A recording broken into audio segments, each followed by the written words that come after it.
Did you realize that you were going to be the second woman to when did I what?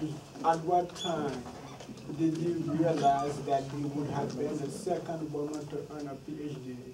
I don't remember. I remember once my sister said to me, Evelyn, do you know that you are the first? They say you are the first. My sister said it to me. I don't know where she saw that or heard it. I did not know it. I mean, it never occurred to me whether you're the first, second, third, fourth, fifth. I mean, it never bothered me. And she said to me, and I don't remember when, she said, you know, you're the first. And then it became apparently known that I was the first, and it was, you know, written up that I was the first. And as a result, I enjoyed it for a while. I got an honorary degree from Yale, I got an honorary degree from Smith, I got an honorary degree from Lincoln and Spelman. But then in 1999, the young man who was with the National Association of Mathematicians, he was the executive director, called me. I was living in Texas then, and he said, I'd like to come down and visit with you. He said, I'm going to be in Dallas, and we were living about 75 miles from Dallas. I'd like to come and visit with you. And I said, fine, come on down, have lunch. He came down, and he said, did you ever know of a Euphemia Lofton-Haynes? Euphemia Lofton-Haynes. I said, no.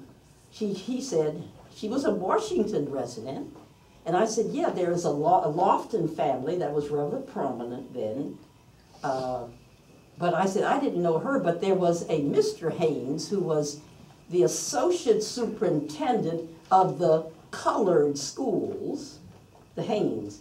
And he said, yes, that was her husband. And I said, no, but I didn't know of a Euphemia Lofton Haynes. And he said, she got her degree. I got mine in 49. Was it 45? Yeah, 49. She got hers in 43. But that was the first inkling that anyone heard of Euphemia Lofton Haynes. And interestingly enough, she went to Smith, she lived in Washington, she taught at Minor Teachers College, got her degree from Catholic University, but no one ever heard of it until 1999. And we never could figure that one out. Why all those years? From 49 to 99, no one had heard of Euphemia. And I think in my high school class, there was a Lofton. Martha Ann Lofton was in my high school class. And Martha knew that I had a degree, and I assumed, I didn't know for sure, that Martha was maybe her niece. But why no one ever mentioned it, no one ever has been able to figure that out. Why it was never known. And it was somebody at Catholic U, someone at Catholic U who heard something about my being the first. And they said, oh, no, no, no. They contacted the National Association of Mathematicians and said, no, she is not the first. Our graduate is the first. So that is a mystery. So I was demoted from first place to second. But I mean, but the mystery is why it lasted so many years, so long. And I had friends at Minor Teachers College, but no one ever mentioned it. We never figured it out. We have time for one more question. Anyone want that one more question? Oh, I'm holding on to this. Go ahead. Yes. Okay. Good afternoon. Good afternoon. It is my great pleasure to meet Again. first, second again. I went out to lunch with her one day. This young lady. Yes. Okay. Also had the privilege to sit with Dr. Knight, who was the 13th black woman to receive her PhD in the United States. But as you say, the numbers have changed. Yes. And what I noticed about the two of you, that you have dedicated your life to the teaching and helping others with mathematics. Yes.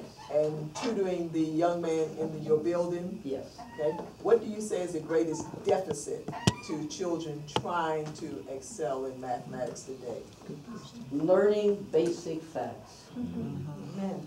I was tutoring the son of one of the housekeepers, and Andy just did not know he was, at that time, I think, third grade, or fourth, no, he was third grade then.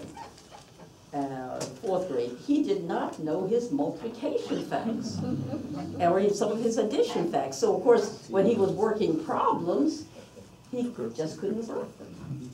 But I'm happy to report, at least his mother is happy to report, I tutored him for about a year and a half. I think he's in 6th grade now. He is 6th grade.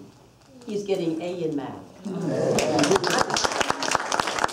don't take credit for it, but something happened. But no, you know what I think is the key? The teacher. I really don't think it was what I did. It might have been the fact that the teacher he has this year is able to get him to think and give him the confidence. Because Andy just, I mean, I was ready to give up on Andy. I mean, mentally I gave up on him, but she didn't. But Andy is getting A in math and B in reading. And his mother, oh, I just had a birthday. You know what they brought me? Andy brought to my door a dozen red roses. And he said, to Mrs. Evelyn Granville from the Zacharias family with love. You are truly humble. You're great. No. I'm blessed. Thank you all for coming.